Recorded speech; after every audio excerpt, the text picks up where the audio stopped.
And thank you so much for tuning in. Today, I'm going to talk about 7 inexpensive self care ideas. These are ideas, things that I like to implement and I wanted to share with y'all. So, not necessarily meaning you have to follow this, but hopefully, it triggers something that you could tailor to specifically to you. Because we're not machines, we need balance. I know I need it.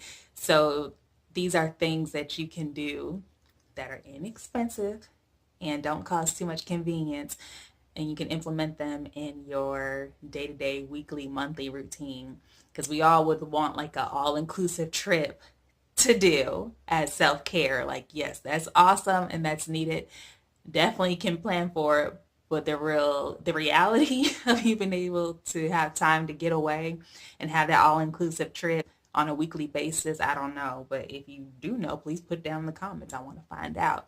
Before I get into the 7 tips, I did want to touch on, I had a chance to attend one of my good friends, LaQuanta Plant's annual Women's Day luncheon that she does. It's always so amazing. March is International Women's Month, if you didn't know, and we just celebrated International Women's Day this past week, if you're watching at a later time. So yesterday on Sunday was the brunch, and it was just a room full of ladies, as it always is, full of so much love and just, I don't know, the energy is just always so amazing. And so I wanted to share that with you. I'm going to post a link to one of the videos because we had Rashawn Ali was honored as the Woman of the Year. She received that award during the luncheon, and just her message and her acceptance speech was so inspiring. So I wanted to share that with y'all. So click the link in the video. All right, back to these 7 tips or ideas for inexpensive self-care. All right, let's go. So number one, no particular order. Number one is a beauty school. This is for ladies. Guys, if you're watching this, I'm sorry. Maybe there's something that's comparable to this. But beauty school, your local beauty schools offer so many services like hair, skin, and nail services at a low rate. And I know you might feel skeptical because they're students, but from what I've heard and what I've experienced, these are very talented people, and there's always an instructor close by to help if in case something goes wrong. A couple years back on my birthday, I had went for a facial at a local beauty school here in Atlanta. Y'all, I was not expecting this. It was only $27, number one, but it was an hour long, and she got in there, did the whole scrub, did mask, and then she went above and beyond, started doing extractions. I was like, okay.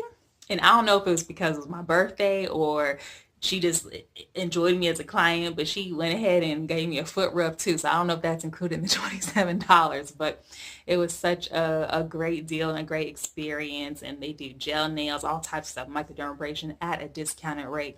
So you can definitely look on your local beauty schools website, hair schools, what makeup, whatever you want, and see what services they offer. And don't forget to tip them after. Okay, number two, this is something that is easy to do. You know those people you always say, oh yeah, we're going to link up, we're going to get together. Take time to actually do that. Make that happen before y'all link up at one of your funerals, because then it's too late. It's way too late. So make those, yeah, we're going to link up. Go ahead and book that lunch appointment, that brunch appointment, or just come over and watch movies, whatever. Make those happen before it's too late. Time is precious and valuable and not promised to anybody. Number three, make an at-home spa. Something very simple. You can go, I like going down the aisles of like TJ Maxx and Marshall's, finding those little finds like bath salts or whatever. And whenever you can set up a bath for yourself, I mean, that's few and far between me because my 2-year-old will want to jump in with his toys. But I have some essential oils, so when I'm taking a shower, I just kind of sprinkle the oils on the shower wall. So as I'm taking a shower, the steam of the shower creates a very effervescent, aromatic environment. So I'm like, yes, getting my feels in. And I'm gonna have a little diffuser too where I diffuse some natural oil. So it's always a really, really good time. Okay. And four.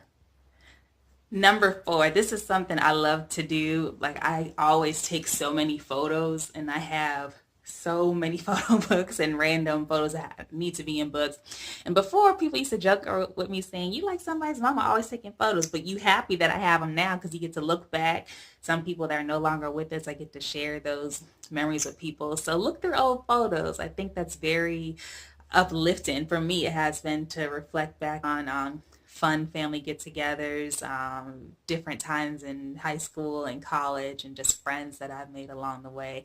It always uplifts my mood, so I recommend you doing that. Maybe actually put the photos in photo books. That could be something else you can do. Number five, not this, five, take a day off. Take a day off and actually enjoy your day. As adults, we take a day off. If we're at home, next thing you know, we're messing around with laundry, organizing something, cleaning. That's all well and fine, but if you really, really need a day off, you might just have to leave the house. Leave the house and become a local tourist. I know sometimes I go down to the King Center or go to Piedmont Park or locally here in Atlanta, but just see what your city has to offer. You can try a restaurant that you would want to try, go to a park or visit a museum or art exhibit.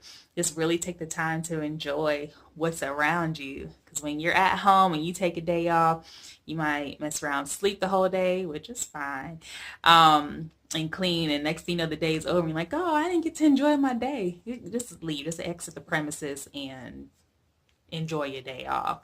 Number 6, have a designated celebration day. Just to reward yourself and give you something to look forward to.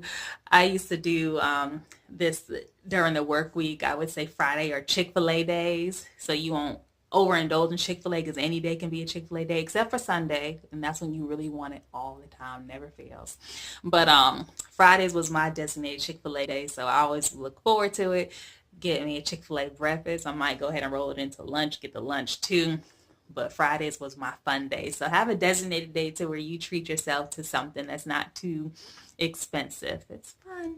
And number 7, just go out for a drive. Get outdoors, enjoy the scenery, drive around, and take a different route that you don't usually go on. Because sometimes you'll discover new things. You might discover a new park, a new store or something, or you're like, oh, I didn't know that road crossed into this road, so that way I can drive down here. You just never know what you can discover when you just go off of your day-to-day path and explore and find something new. So those are my 7 inexpensive tips for self-care that you can easily implement no matter what you have going on, and you don't have to break the bank to do it. So I hope this is helpful. Hopefully it's jogging and your memory or triggering some things that will have you implement it. And just don't think about actually do it. Thinking does not actually help. That's not self-care. That's all well and good, but just go ahead and do it. Thank you so much for watching. Make sure you click subscribe so you can see other videos I have on here. Go through my channel, listen to other topics that I talk about. And thank you so much for watching. Bye.